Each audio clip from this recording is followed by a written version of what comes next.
Good morning, everybody. April 26th, and our spread trading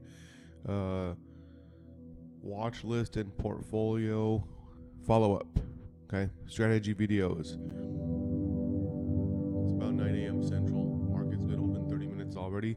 And as you see, like I said, on our watch list, again, we don't trade a lot of things, but when we trade, we can trade and be very successful and make great money. So on this video, this chart here is it's a soybean spread trade. I don't put too many details on and get into the months and all that on these videos, but so as we see, soybean moves in a pretty medium kind of a average 2 range daily. That could have some days where it moves pretty aggressively, but not aggressively, pretty wide, and then some days pretty tight. Most days pretty tight.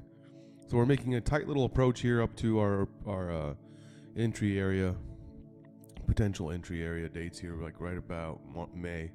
Get ready to take a short spread there.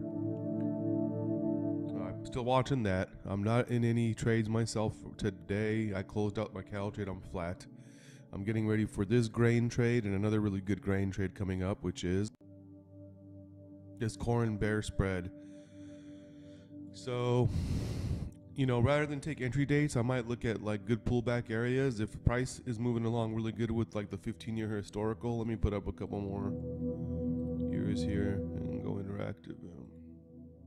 It's moving really good with the bottom end of the historical price action. So if it pulls back somewhere up around the minus 24s, minus 25s, I'd be looking to just probably get in early, because the worst it can go against me is really not that bad, and this is going to be a good play. This is going to cost pretty cheap with the potential to make about $1,700 a contract per contract. So really looking forward to this one. In fact, I'm going to show you guys about cost of margin right now. Let me show you.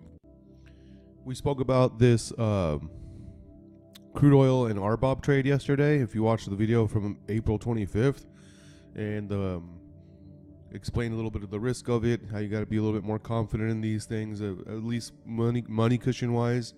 But most people that trade this, they usually trade pretty big accounts. But my point on this is bringing up like the topic of span margin. Let me get this in. You guys see that? So this is a cool margin calculator I use from our brokerage. So at the top line here, you have CLTM19, and these are the months. And RBOB out in for next year. Okay, we're basically attempting to short the crude and then go long the RBOB. I'm not going to get into the details of the months, but you guys can see here that this spread is these months. If you want to pull that up and follow along in the upcoming month here. Now, people have already gone short in this, but I'd be looking for a pull around this area, which would be like May. Set an alert on the calendar on your phone. But you see here the initial margin, what it costs per spread, 1767. This is as of today. This is what the markets are calculating in the measured risk and saying this is going to be per contract span margin cost. Okay, so this is the deposit we talk about. Okay. With that said, I'm going to just go ahead and strip down one contract and make it bare, and just so you guys see, to run one crude oil spread right now, not spread, one outright trade, it's going to cost you almost $4,000. And you're going to have a different life experience, by the way, with that one. It's going to cost about close to $4,300 to trade a gasoline future just by itself. So look at that amazing advantage here that we use with span margin, but spread trading. When we combine like products, we can still take advantage and buy these things and use capital efficiency with our money. You can make money with less money, and thus your returns can look greater. So it depends how you want to do the math. That was one of my main points for today. Again, the other main point is I'm trying to be more consistent on these videos here. But what you're going to start seeing is we're going to go through our watch list, get ready to get into entries. In the next week or so here, you'll start seeing entries happening.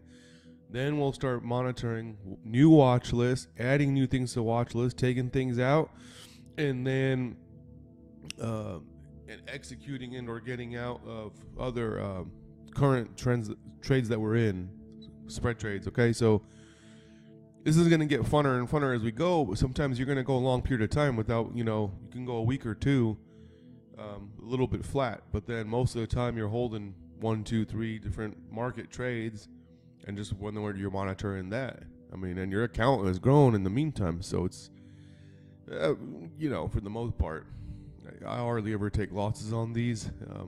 I got to be careful how I word that, but really, I take pretty much the most highest probable trades on these, and when I take a loss, I'm usually like scratching or taking a little bit up above plus some commission. And biggest loss I had, I displayed yesterday, was that hog trade, and as we see when things come back, guys, let me go back, pull this. See, we showed you how things come back even on the hog trade. If you look at the video from yesterday, and anybody would have said, I got a couple phone calls saying, man, you could have literally just stayed in that thing. You just never know at that point, with the move that was going on and playing the head trick on myself that I was on vacation and that it was headlining like really crazy.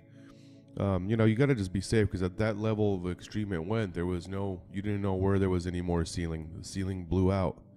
So in this case here with the VIX, if you compare this with yesterday's video, look where it, it was like a crazy drastic start. But then again, most of the time, the trend, the historical